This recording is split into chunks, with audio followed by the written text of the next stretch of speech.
欢迎来到环球纪实。据印度一项数据统计，印度每隔15分钟便会发生一起强暴案，而这个数据还不包括许多被隐瞒甚至毁尸灭迹的案件数。因为这项数据，印度被列入2018年女性最危险的10个国家排行榜，并且位列榜首。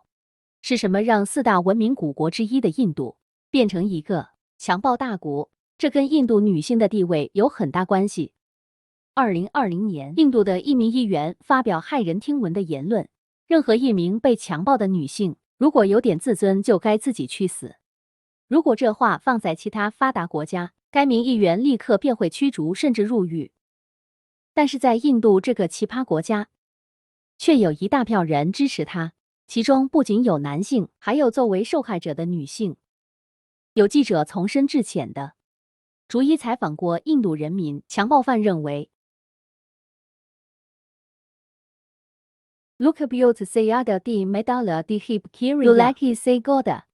普通男性表示 Mary Betty Young Mary Band Shadis approves a monoga prateria Shadis approves oblo child General Cheribal Crabbery of Richard Hint Thomas Banner Retico Nisduda Peptin Farhan Magariga Kapoli Poiwa Save Pariwala Pico Delco Smuglaga Diniki。而家庭主妇认为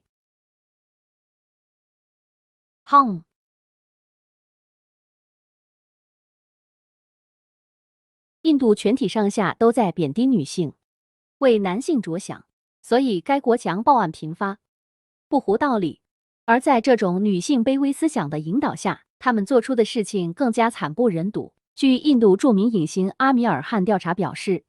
印度每年有100万女婴胎死腹中，其原因仅仅是他们没有男性生殖器。而如果不幸生下女婴，他们会在刚出生不到1分钟便被家人淹死在水中。能活下来的少部分女婴，要么是王公贵族，要么就是有钱人，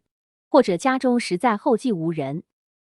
印度有这样一个习俗，印度女性出嫁时要给男方准备丰厚的嫁妆，嫁妆越高，女性在婚姻中的地位就越高。可以想象，那些拿不出嫁妆的穷人家女儿，在嫁入出家后会受到怎样的虐待。英国 BBC 曾报道，在印度，如果你杀了一头牛，那么此人很可能因此被极端组织杀死。但如果印度女性遭到强暴后，她们却可以逍遥法外。有一名印度议员最出名的话就是与其反抗，不如享受。而不享受的会受到怎样的惩罚呢？2012年，一名女生因为看电影而稍晚回家，结果在回家的公交车上遭到6人强暴，其中包括公交司机、健身教练、水果贩子、无业游民和一名未满18的少年。他们没有事先预谋好，完全是见到女色临时起意，而他们的作案手法堪称恐怖。女生被轮流2小时，期间肠子都被拽出来，只因为女子在被强暴期间剧烈反抗。最后这名女生被送去医院，虽然保住了性命，但检查结果发现她体内的肠子剩下不到 5%。这6人中有5名被判死刑，而那名未成年却只被关了3年便出狱。或许你会觉得至少判死刑会让他们罪有应得，但事实上这对于印度来说却开了一个不好的先例。因为如果强暴犯轻罪还好，如果面临死刑，那就意味着被侵犯的女性不会有好下场，他们会抱着一种与时俱焚的态度，将女性折磨致死。2020年9月，一名女孩因遭到老板侵犯，被对方浇汽油焚烧身亡。不久后，印度医院的一名19岁女孩因遭人轮流强暴致死，被警方连夜火化。女孩不允许家人看她一眼。等等，印度女性地位是什么时候开始变得不堪的呢？500多年前的印度流行着一部魔奴法典，该法典认为，如果男性产生生理反应，是女性的罪过。关键是，很多人支持并忠诚地践行这部法典，因为当时的掌权者都是男性。那时刚退出战场的男性卸甲归田，抢走了在田地工作的女性饭碗，于是女性只能退居2线，负责做家务活、生孩子。但是这样比较，男性的生产力远高于女性，所以男性逐渐拥有主权。摩农法典不仅要求女性该服从男性，还认为如果丈夫死去，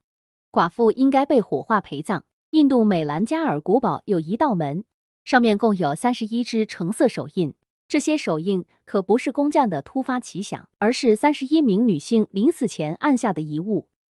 这些女性是500多年前王公贵族的遗孀，因为丈夫死去，所以必须跟着丈夫的尸体一起火化。可以想象那个画面，31个女性在火焰中惨叫挣扎，而参加葬礼的来宾则为她们的忠贞